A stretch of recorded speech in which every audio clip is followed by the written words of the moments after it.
జనగణమన అధినాయక జయ జయ భారత భాగ్య విధాత. జాతీయ పతాక ఔన్నత్యాన్ని నేటి తరానికి చాటి చెప్పాలన్న ఆలోచనతో జాతీయ జెండాలను కుట్టి ఉచితంగా పంపిణీ చేస్తున్నారు ఓ సామాన్య టైలర్. ఏటా ఆగస్టు 15, జనవరి 26 తేదీల్లో ఈ కార్యక్రమాన్ని చేస్తూ ప్రతి ఒక్కరిలో స్ఫూర్తి నింపుతున్నారు. పింగళి వెంకయ్యపై ఉన్న అభిమానంతో ఆయనపై పాటలు రాసి ఆలపించి ఆడియో సీడీల రూపంలో విద్యార్థులకు అందిస్తున్నారు. తన మధురమైన గాత్రంతో దేశభక్తి గీతాలను పాడుతూ అందరిలోనూ దేశభక్తిని రగిలిస్తున్నారు. సమైక్యతా భావాన్ని పెంపొందించిన జాతీయ జెండాను కుట్టడమే కాకుండా జెండా రూపకర్త పింగళి వెంకయ్యకు మరింత గుర్తింపు తీసుకొచ్చేందుకు తన వంతు కృషి చేస్తున్నారు.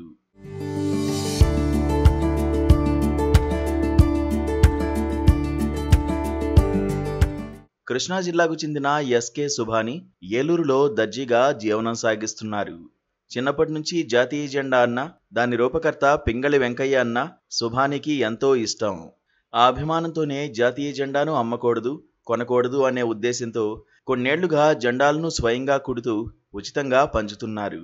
జాతీయ జెండా అనేది అమ్మకపు వస్తువుగా కాకుండా గౌరవప్రదమైన భావోద్వేగంగా మారాలి అనే సంకల్పంతో 26 ఏళ్లుగా జాతీయ జెండాలను ఉచిత పంపిణీ చేస్తున్నానని సుభాని చెబుతున్నారు. నా పేరు సుభాని అండి, కృష్ణా జిల్లా. నేను బాపులపాడు మండలం మల్లవల్లి వాస్తవ్యుడిని.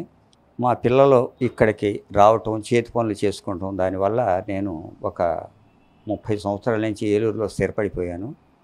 అప్పటి నుంచి కూడా ఎంతో మందికి మహిళలకి అండగా టైలరింగులు నేర్పుతూ జనం కోసం కరోనా టైంలో మాస్కులు తయారు చేసి ఉచితంగా ఇవ్వటం, అలాగే మరి మలేరియా, డెంగీ జ్వరాల కోసం దోమతెరలు తయారు చేయటం, ఇవి తయారు చేయించి మహిళలకు పనులు నేర్పుతూ అది ఉపాధి కల్పిస్తూ జన సంక్షేమం కోసం చేసే ఈ పనులు. నేను వసుదా ఖద్దరు బట్టలు కుడతానండి. అలాగే మరి మన దేశానికి ఒక రాజు, రాష్ట్రపతి వందనం చేసే జాతీయ పతాకం మరి నా చిన్నతనంలో స్కూల్లోకి వెళ్ళినప్పుడు ఆ జెండా పట్టుకొని చట్పటాలు పట్టుకుని దేశస్తులంతా నడవవలనాయి, మతములన్నీ కలిసిమెలిసి మెలగవలెనాయి అని మన జెండా పట్టుకొని నినాదాలతో తిరిగేవాళ్ళం. మరి జెండాని చూస్తే ప్రతి భారతీయ పౌరుడు గర్వపడుతుంది. అటువంటి జెండా మన తెలుగు నేలలో మన తెలుగువారైన స్వర్గీయ పింగళి వెంకయ్య గారు సూచించారు. అటువంటి మహనీయుడు ఆ జెండా సూచింది ఎవరో, ఆ పింగళి వెంకయ్య గారు ఎవరో ఇవాళ భావితరాలకు తెలియదు. జెండా అనేది పవిత్రమైన జెండా. అంత స్వాతంత్ర పోరాటంలో ఒక లీడర్గా పనిచేసి మనకి స్వేచ్ఛను ప్రసాదించిన జెండాని ఇవాళ బజార్లో ఒక వెలగట్టే వస్తువులాగా అమ్ముతున్నారు. అది నాకు ఒక స్కూల్లో జెండా ఇవ్వాలనే సందర్భంలో దాని కాస్ట్ విన్న తర్వాత ఇదేమిటి జెండా నేను అమ్మటం ఏమిటి అనుకున్నాను. నేను వసుదా టైలర్ కాబట్టి మా నాన్నగారు కూడా దేశం కోసం చేసే కొన్ని కార్యక్రమాలు విన్న తర్వాత నేను ఈ జెండాలు నా వంతు ఏం చేయాలి దేశంకి, ఈ దేశంలో పుట్టినందుకు, ఈ పవిత్ర భారతదేశంలో ఈ దేశంకి నేను ఏమి అందించాలి, నా సేవ ఏమిటి అనేది నా కర్తవ్యాన్ని నేను గుర్తించి ముందుగా నేను జెండాలు కుట్టడం 2005లో ప్రారంభించాను. 2005 నుంచి ప్రతి సంవత్సరం ఆగస్టు 15, జనవరి 26 ప్రభుత్వ కార్యాలయాలకే, విద్యాలయాలకే ఇస్తూ వచ్చాను.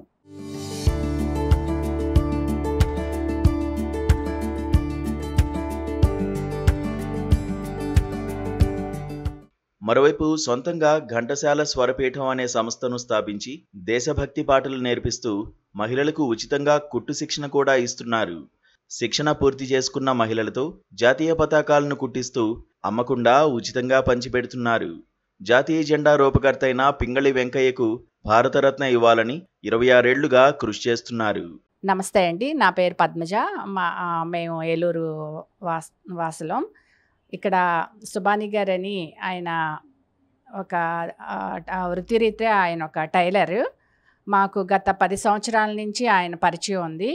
ఈ 10 సంవత్సరాల్లో ఆయన చూసి నేను చాలా స్ఫూర్తి పొందాను. ఆ స్ఫూర్తితోనే ఇప్పుడు గత 4 సంవత్సరాల నుంచి మేము ఈ జెండాలు కుట్టడం అనే కార్యక్రమం తెలుగు మహిళలుగా ఈ జెండాలు కుట్టి ఉచితంగా అన్ని విద్యా సంస్థలకి, ఆఫీసులకి, స్కూల్స్కి ఆయన ఉచితంగా ఇస్తారు. ఆ సేవలకి ఆయన ఆ వయసులో ఆయన చేసే ఆ సేవలకి సంతోషంగా మేము కూడా ముందుకొచ్చి ఆయనకి ఎంతో కొంత సహాయం చేద్దామనే ఉద్దేశంతో మన జాతి మీద, మన దేశం మీద ఉండే భక్తి గౌరవంతో ఆయనకి కొంత వ్రతభక్తిగా సహాయం చేయాలని వచ్చాము మేమంతా. సాధారణ కుటుంబం నుంచి వచ్చిన సుభాని ఎన్నో వందల దేశభక్తి పాటలు పాడుతూ ప్రముఖుల నుంచి అనేక అవార్డులు, సన్మానాలు అందుకున్నారు. జాతీయ జెండాలను ఉచితంగా పంపిణీ చేస్తూ జెండా సుభానిగా గుర్తింపు పొందారని స్థానికులు అంటున్నారు. జెండా సుభానిగా ఖ్యాతిగాంచిన సుభాని గారు గత 30 సంవత్సరాల నుంచి జెండా ఎవరైతే రూపకర్తగా ఉన్నారో పింగళి వెంకయ్య గారు వారిని ప్రచారం చేస్తూ అదేవిధంగా జెండాలని ఫ్రీగా పంచుతూ ఆయన ఒక ప్రత్యేకత చాటుకున్నారు. ఈ రోజున ఈ దేశానికి వన్నె తెచ్చింది జాతీయ జెండా. ఈ జాతీయ జెండాలో 3 కలర్స్ ఏదైతే ఉన్నాయో కాషాయం అనేది ఒక త్యాగానికి, ఒక ధైర్యానికి ప్రతీకగా ఉండగా, అదేవిధంగా తెలుపు రంగు అనేది ఒక శాంతికి, నిజాయితీకి ప్రతీకగా ఉంది. అదేవిధంగా ఏదైతే ఆకుపచ్చ ఉందో ఈ భూమి సస్యామలంగా ఉండాలని చెప్పేసి, సారవంతంగా ఉండాలని చెప్పేసి మనకు తెలియజేస్తూ ఉంది. ఇటువంటి ఖ్యాతిని, ఇటువంటి ప్రత్యేకతని ప్రజానీకానికి తెలియజేయాల్సిన అవసరం ఉంది. అదేవిధంగా నేటి యువతరం ఎవరైతే ఉన్నారో ఆ యువతరానికి దేశం మీద భక్తి ఉండాలంటే అసలు ఇవి యొక్క మువ్వేళ్ల జెండా ఏదైతే ఉందో దాని గొప్పతనాన్ని కూడా చాటవలసిన అవసరం ఉంది. అంటే కేవలం జనవరి 26న అదేవిధంగా ఆగస్టు 15ని మాత్రమే కాకుండా ఎవరైతే ఆ యొక్క రూపకర్త ఉన్నారో పింగళి వెంకయ్య గారు, వారు కృష్ణా జిల్లా బట్లపెరమరికి సంబంధించిన వారు. వారి ఊరి దగ్గరలోనే మా ఊరు కూడా నిమ్మకూరు. ఆ ఊరిలో వారు పింగళి వెంకయ్య గారు చనిపోయే రోజుల్లో ఎంతో ధీరస్థితిలో, హీనస్థితిలో ఉన్నారు. అంటే ఇటువంటి గొప్ప ఖ్యాతిని దేశానికి అందించిన వాళ్ళ పరిస్థితి ఈ విధంగా ఉందంటే దేశభక్తి లేనట్లే మనం భావించాలి. కాబట్టి దేశభక్తి అంటే ఈ దేశాన్ని ప్రేమించడం, తన బాధ్యతలను తన నెరవేర్చడం కూడా దేశభక్తి సమానం. రేపటి తరాలకు, యువతరాలకి ఈ రోజున మనం అందరం కూడా ఒక వారసత్వంగా మువ్వేళ్ల జెండాలను అందించాలనే సదుద్దేశంతో ఎన్నో సేవలు అందిస్తున్న సుభాని గారిని మరొకసారి వారికి అభినందనలు తెలియజేస్తా ఉన్నాం. Thank you very much.